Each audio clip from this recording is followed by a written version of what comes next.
Anteriormente, no canal da Fer Falcão. Eu aproveitei que ela me cortou para limpar um pouco aqui o quadro e fazer de uma forma um pouco mais organizada aqui. E então, vou finalizar esse vídeo. Eu vou falar da parte da residência depois, tá? Vou fazer um outro vídeo.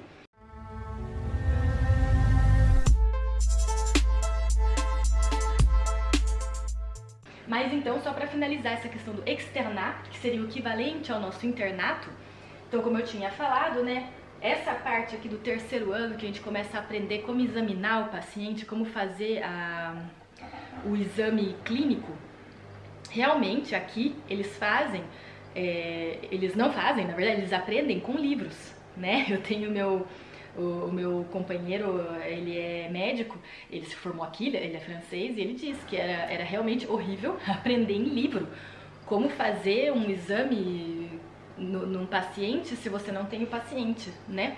Então é bem complicado isso. E realmente, para contar um episódio que aconteceu comigo no ano passado, depois, conforme eu for explicando como que é o procedimento, né, para a revalidação do diploma, vocês vão entender qual é a minha função. Mas então, explicando, eu estava com uma interna e uma colega de trabalho. No mesmo, né, a gente fica na mesma sala, tinha outros internos também, os residentes. E a colega citou, em tal box, né, tem o senhor tal que tem uma válvula cardíaca mecânica. Ela falou isso, e aí eu perguntei para a interna, você já ouviu uma válvula cardíaca mecânica? Para quem não sabe, a pessoa que tem a válvula mecânica, a gente ouve de estar perto dela, não precisa do estetoscópio. Então é bem interessante saber, conhecer, isso é importante para o médico, para que ele saiba que é normal, né? Que ele não pense, meu Deus, estou ouvindo um barulho, o que é isso? Então é normal. E eu falei, você já ouviu? Ela disse, não. Eu falei, então isso é bem interessante, é importante aprender. Né, se apresente para o paciente, veja se ele não se incomoda de você examinar, e assim, nem precisa realmente fazer um exame muito completo, você vai ouvir. Então, só de falar, se apresentar, perguntar, tá tudo bem, o senhor precisa de algo, tá com dor, né? Então, fazendo um pouco, né, fui ver se tá tudo ok, e pronto, né? E ela fez isso. E quando ela voltou, a minha colega acabou com ela, coitada. Começou a falar e ainda fala alto na frente de todo mundo. O que você foi fazer lá? Por que você entrou ver o paciente? Não era pra ter feito, onde já se viu, né? Você foi incomodar o paciente. E ela ficou branca. E aí, quando eu percebi, que eu comecei a ouvir ela falando alto do outro lado da sala, né? Eu fui falar, eu falei pra ela ir. E ela falou, não era pra ter feito. Eu falei, me desculpe, não sabia, não vai se repetir.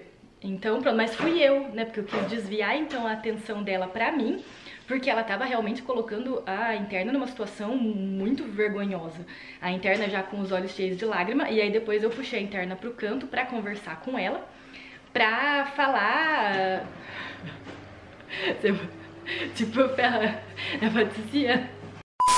Pra falar com ela, porque aí eu acabei me sentindo mal por ela, né? E aí eu falei, olha, você me desculpa, não imaginei que a colega fosse reagir dessa forma, porque pra mim, né, se é um hospital que recebe estudantes, se é um hospital que recebe internos e residentes, na minha cabeça, né, você tem que aprender com os pacientes, não faz sentido, né? Então, um hospital que é habilitado para receber estudantes, ele é então feito para isso, para formar esses médicos, né? E aí eu me desculpei, ela falou, não, imagina, não tem problema, e daí ela até chorou comigo, eu falei, porque a questão não é nem isso, ela poderia ter falado, mas existem formas e formas de se falar. E ela falou, exatamente, foi isso que me deixou mais chateada, dela ter gritado na frente de todo mundo, né, comigo, então, de aumentar a voz e fazer isso na frente de todo mundo de uma maneira muito estúpida. Enfim, é assim que eles acabam vivenciando, é bem difícil. O meu próprio companheiro, ele falou que ele também, na época em que ele era interno, era bem difícil, e que os próprios professores ou tutores ou os assistentes, né, falavam, não é pra você incomodar os pacientes, né, como se fosse incomodar, era a palavra que eles usavam. Então é bem complicado pra eles esse momento aqui. E aí eu tava falando, né, que é equivalente no sentido de tempo de estudo, e equivalente no sentido de título, porque aqui eles são considerados médicos, como nós, mas eles não podem atuar. Aqui no Brasil, quando a gente termina o 6º ano, a gente se forma como médico generalista. E a gente pode atuar, né? A gente pode trabalhar, a gente vai fazer a inscrição no conselho, né, de medicina, vai receber o número, né, do CRM e vai poder trabalhar, né? E aí a gente pode fazer a residência, pode escolher uma especialidade, fazer a residência, né? Mas já somos médicos habilitados para trabalhar. E aqui não, é como se ele fosse um bacharel em medicina. Ele não pode trabalhar, né, sozinho, sair fazer plantão. Ele pode fazer certos plantões em certos locais específicos, mas ele ainda não terminou. É como se ele fosse um médico incompleto, ele tem que passar pela residência. E aí vai ser o próximo vídeo, que é onde eu vou explicar essa residência. Então, atenção, externar, o externa é equivalente ao interno, do internato no Brasil. E o internar, que a gente vai falar depois, e o interno é o equivalente à residência e ao residente no Brasil. Então, atenção, porque pode causar confusão, tá? Então, isso é importante saber. E ver que não tem a mesma equivalência no sentido de autonomia e conhecimento. Inclusive, eu tive um residente esse ano, no começo do ano, no primeiro semestre, e ele me falou, eu fui pro Brasil, eu fiz um estágio de 6 meses na Universidade Federal de Minas Gerais, e ele falou pra mim que foi um estágio super bom e que ele foi então como residente, mas que ele acompanhava os internos, e ele falou, hein, os internos no Brasil sabiam mais do que eu como residente aqui. Então, um residente francês falando isso pra mim. E que ele achou que ele foi super bem recebido, ele falou, foi incrível. Primeiro, que muita gente falava inglês, eu fiquei impressionado, porque aqui o pessoal não fala muito inglês. Então, ou você sabe falar francês para vir fazer um estágio aqui, ou vai ser bem difícil achar alguém que fale inglês com você. E lá ele conseguia se comunicar em inglês com quase todo mundo. Ele falou, claro que nas consultas não, né, porque os pacientes não sabiam falar inglês, mas, né, com relação aos internos, aos residentes do Brasil, eu conseguia me comunicar super bem. E eu fiquei impressionado com a proximidade de vocês. Vocês são super próximos do chefe de serviço, né, do professor que é chefe do setor ou da disciplina. E isso aqui é muito difícil, é muito raro. Eles são quase inatingíveis, a gente não tem esse contato direto com eles, né? Especialmente um interno. Um residente talvez, mas um interno quase nunca, né? E então tem essa diferença. Enfim. Então, se a gente for considerar a equivalência aqui, ó, é assim, com a diferença que os internos daqui são muito, mas muito menos autônomos do que nós, internos aqui. Eles não têm autonomia para quase nada e os estágios são... para vocês terem uma ideia, na Unicamp, vou mostrar aqui pra vocês, a gente tem um caderninho, né? A gente sempre recebe o caderninho para cada semestre dos nossos estudos de medicina. Eu não sei se ainda é assim, tá? Na minha época era assim. E vinha explicando tudo que a gente ia ter como curso, tanto teórico quanto prático, que era cada módulo, quem era o professor responsável por cada módulo, o que se esperava, né, aprender em cada módulo, a bibliografia recomendada, tudo. Nesse caderninho a gente tinha tudo, com as datas, com os locais, né, o local de estágio, tudo, né? Então, quando a gente começava o semestre, a gente sabia exatamente o que a gente ia ter do primeiro até o último dia.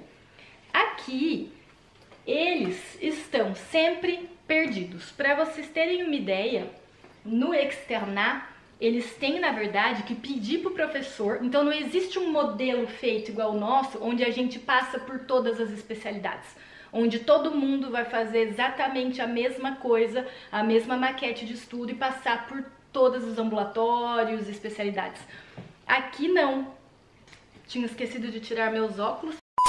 Eles têm, então, que pedir permissão para o professor, o chefe do departamento da especialidade que eles querem praticar. Então, imaginem, nesse período aqui, você tem que você mesmo pensar quais são os estágios que você quer passar e ter que ficar mandando e-mail pedindo, por favor, poderia participar de um estágio no seu serviço de endocrinologia ou de ginecologia, né, sabendo que você pode receber um não como resposta. Então eu acho isso um absurdo. Eu acho um absurdo, porque um médico generalista, né, a gente, no Brasil, os médicos são formados generalistas, pelo menos na Unicamp, nas universidades públicas em geral, a ideia é que no final dos 6 anos de medicina, esse médico formado seja um médico generalista, né? E aqui, eu acho isso inadmissível que você possa terminar os estudos sem ter passado por um estágio de endocrinologia, sem ter passado por um estágio de oftalmologia, sem ter passado por certos estágios. Não entra na minha cabeça isso. E é o que acontece. Porque se eles recebem não como resposta, e esse não pode ser, por exemplo, não, já temos o limite de internos, você chegou tarde, né? Então tinha 5 vagas, já temos 5 internos para esse estágio, então você não tem como vir pra cá. Então só se ele tentar numa outra região, e aí eles ficam realmente meio que pulando de galho em galho.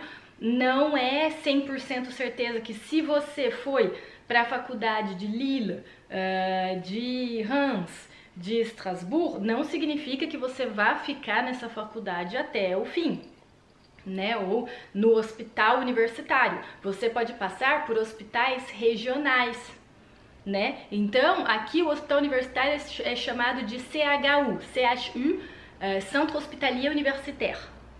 E o hospital onde eu trabalho, por exemplo, é um hospital regional, um CHR, Centre Hospitalier Regional.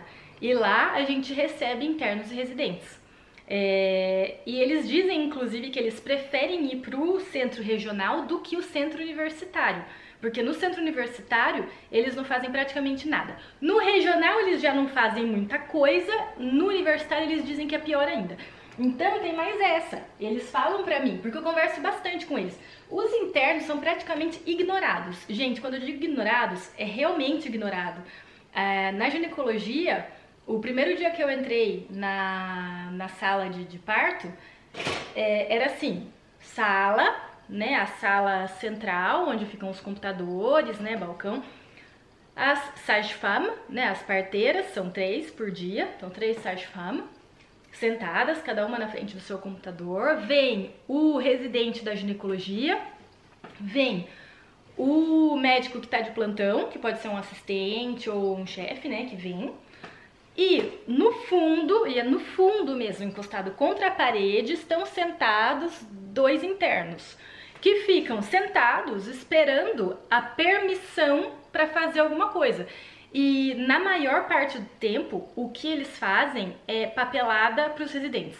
Então o residente vai falar, eu preciso, vai pegar um exame lá para mim, aí ele vai buscar o resultado do exame.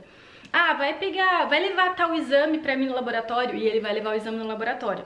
Gente, internato não é pra isso. Internato é pra você começar já a aplicar o que você aprendeu aqui, né? Pra gente é isso. Os internos no Brasil fazem tudo, né? Eles fazem tudo, eles atendem, eles consultam, eles fazem as coisas, o residente também, e tanto o interno quanto o residente vão discutir com o assistente, com o chefe, e vão tomar então as condutas, né, a partir da discussão feita com o chefe. A diferença é só que o chefe vai prestar mais atenção, ele vai vir conferir, né, checar realmente a anamnese, o exame clínico do interno, ele já vai confiar mais no residente, mas se é o começo da residência, ele vai conferir também. E com o tempo, né, a gente vai pegando mais experiência e os chefes já vão conhecendo a gente. É como a gente é muito próximo dos nossos chefes e que todo mundo converse, que a gente vai discutir caso, discutir os pacientes com os chefes. Aqui existe uma distância enorme e os internos são realmente ignorados. Inclusive no pronto-socorro, eu discuto os casos com os residentes, né? Sou eu a assistente que tá lá para discutir com o residente. E o residente é que guia o interno e geralmente é assim, interno, vai lá fazer a anamnese e vem discutir comigo. O interno vai, faz a anamnese, volta a discutir com ele. E, né, às vezes ele já examinou, se é bem o comecinho do internato, ele não, né, ele tem dúvida, então eles vão examinar juntos. Eles vão discutir o caso e é o residente que vai falar, tá, então, ó, a gente vai precisar pedir tal exame complementar, é ele que vai pedir, agora a gente vai fazer isso, isso, isso e aquilo, né, e ele explica pro interno. E residente vem falar pra mim, ó, a gente viu tal paciente, é isso, isso, isso e aquilo. Eu vejo se tá tudo ok, se precisa complementar alguma coisa, passo de novo, né, vejo, né, dependendo do nível, né, se eu sei que o residente tá no começo da residência, eu vou conferir. Se ele já tá mais no fim da residência, já tá no fim do estágio dele do pronto-socorro, já dá pra acreditar, né, não acreditar, mas quero dizer, né, já dá pra ter confiança no exame clínico dele, mas se falta alguma coisa, então eu vejo de novo, eu vejo o paciente, eu vejo o que ele fez, analiso tudo, vejo se falta algum exame complementar, né, se tem alguma outra coisa que, né, ele deixou passar, e a gente vai seguir, então, casos juntos. Mas é verdade que o interno fica um pouco de longe, né? E nos outros estágios, porque inclusive a interna que estava comigo essa semana na sala de parto, ela falou pra mim, o estágio da urgência, né, do pronto-socorro foi o que eu mais fiz coisa, onde eu me sentia mais útil, porque pelo menos eu ia examinar. Agora aqui eu me sinto completamente inútil, eu não faço nada, se eu faço é buscar papel, e pra mim é quase uma perda de tempo. É muito triste, porque ela falou, é triste, eu queria, né, o que eu pretendo fazer é ginecologia. E eu tô passando aqui, né, porque o total são 3 meses de estágio. Eu tô passando aqui esses 3 meses, eu não tô aprendendo quase nada, porque eu não posso examinar, porque eu não posso encostar no paciente, porque tem que ficar implorando, e realmente tem que ficar implorando. E a gente acabava conversando bastante, porque eu, passando por esse estágio, aí eu vou explicar pra vocês, que, né, faz parte do processo de revalidação, eu fico de canto quase como se eu fosse uma interna, né? E aí a gente fazia essa comparação e a gente conversou bastante essa semana por conta disso, porque eu sentia a mesma sensação. Eu me sentia inútil e perdendo tempo, sabendo que eu tive toda uma formação muito completa, que eu passei por um estágio do internato no CAISM, e quem passou sabe o que eu tô falando. Então a gente sai, a gente faz parto, a gente faz tudo, a gente sai podendo fazer a parte ginecológica tranquilamente, né? Então eu lembro de tudo, gente, mesmo, ó, já faz 7 anos que eu fiz o estágio do CAISM e eu lembro de tudo. E eu fiz um parto ontem sozinha aqui na França, porque a sage-femme, né, a parteira, ela viu que eu sabia mesmo o que eu estava falando, que quando eu faço o toque para ver a dilatação, eu sei do que eu tô falando, que eu sei falar da apresentação, que eu sei exatamente o que, né, o que eu estou falando, o que isso significa e o que eu devo, né, esperar da interpretação desse exame que eu fiz. Então fiz o parto ontem, mas realmente é bem difícil. Todo momento você tem que ficar se provando para os outros. Então eles sofrem muito nesse externar por isso, porque eles são completamente ignorados e não aprendem quase nada. Uma outra coisa que daí talvez eu fale num outro vídeo é com relação à pesquisa. Tá? Eu vou falar no outro vídeo, eu acho melhor porque está ficando longo esse aqui, mas para eu explicar para vocês a relação deles com a pesquisa, tá bom? Então, até a próxima, pessoal, voltem, se inscrevam no canal, ativem aí o coisinho para ter as notificações e eu espero vocês no próximo vídeo. Até a próxima!